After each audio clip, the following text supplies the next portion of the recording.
All right, get ready to dive into the future of Irish transportation. You've been busy engaging with the Moving Together public consultation, even contributing some seriously forward-thinking ideas. We're here to unpack your vision, which seems to say, Ireland, we can aim even higher. What's fascinating is how your feedback highlights the potential gap between ambition and implementation. Moving together sets ambitious goals, but you're bringing up a crucial element: the speed of technological advancement. This isn't simply about replacing old buses with shiny new electric ones. You're pushing for a fundamental rethink of how we move in the 21st century. You didn't hold back, calling the strategy's reliance on people choosing buses and trains over cars unrealistic. Why so blunt? You've hit on a fundamental truth about how we choose to get around.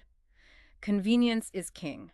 People gravitate towards whatever is efficient and hassle-free. If public transport doesn't offer a significant advantage for door-to-door travel, simply promoting it won't change ingrained habits. You're right, that door-to-door convenience is key.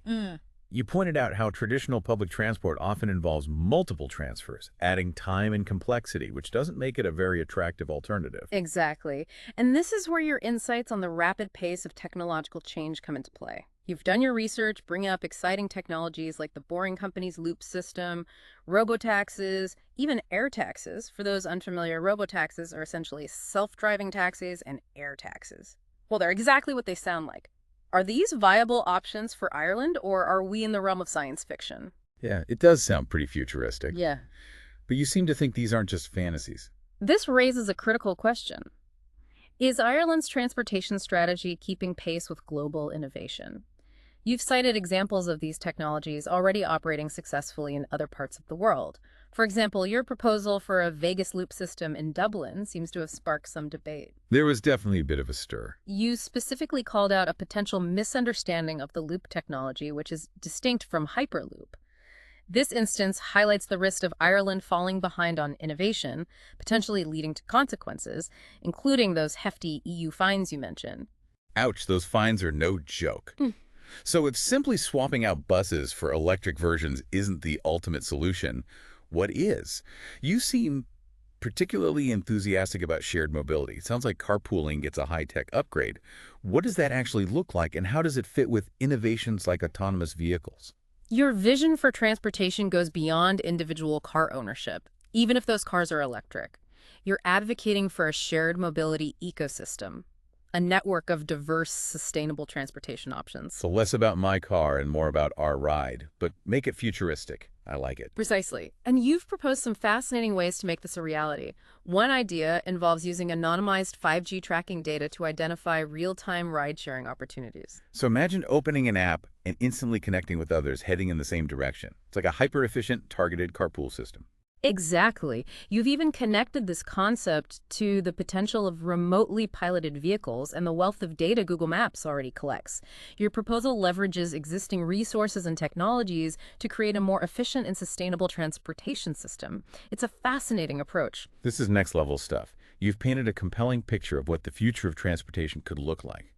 But you also point out a major roadblock: the sheer number of organizations involved in Irish transportation. You mentioned over 60 in Dublin alone. That sounds like a recipe for bureaucratic gridlock. It's not just inefficiency, it's a question of effective governance.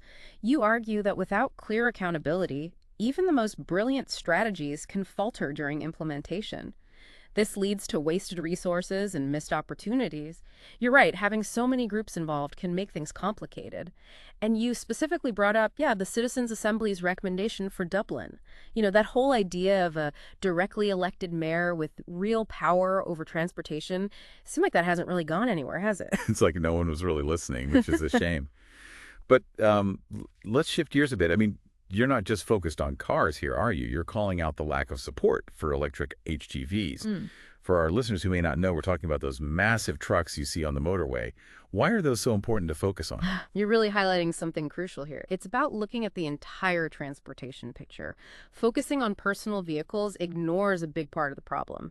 Heavy goods vehicles, they make up a huge portion of emissions. Electrifying those, wow, that's a big task, but it's absolutely critical for a truly sustainable system. And you were very clear that the current 16 million grand, it's just not enough. You actually said totally insufficient, to be exact. You're saying this is a situation where Ireland needs to think much bigger. You've really done your research, and you bring up another really important point, something that seems to be missing from the conversation. The plan doesn't seem to include wireless charging infrastructure. And without that, widespread adoption of electric HGVs, it's just not realistic. Imagine a future where these trucks could recharge while they're on the go, even while they're loading or unloading. That kind of innovation, that's what we should be aiming for. Now, that would be a game changer. Yeah. Okay, so to recap what we've talked about so far, you're calling for a bolder approach to technology, a shift towards this idea of shared mobility, and a more streamlined approach to governance. It's a tall order, but you're not just pointing out the problems, you're actually offering solutions, which is fantastic. You've clearly given this a ton of thought, and it's been eye-opening to delve into your ideas. It's clear that you're passionate about building a better transportation future for Ireland, and that leads us to a final thought-provoking question. Ready, lay it on me. So, we've talked about the what, right? Like what needs to change. But what about the how? How do we actually make all of this happen?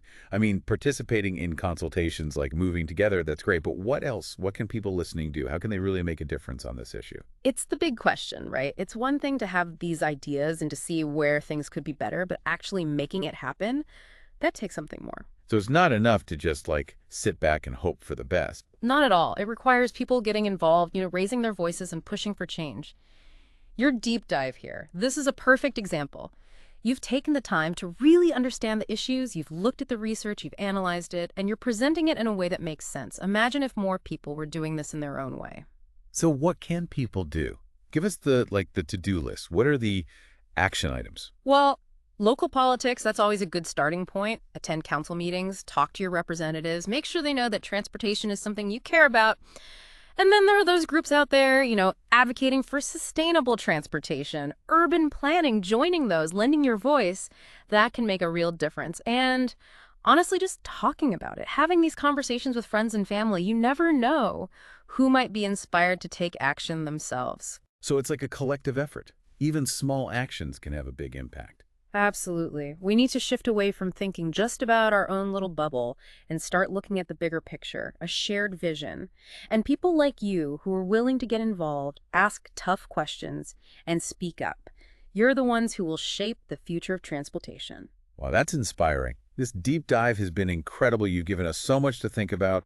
And it's clear that Ireland's transportation future is not a done deal. It's a work in progress, and it needs people to stay engaged. Couldn't have said it better myself. The future of transportation, it's not some predetermined thing. It's what we make it. And your engagement gives me hope. I'm fired up and ready to go.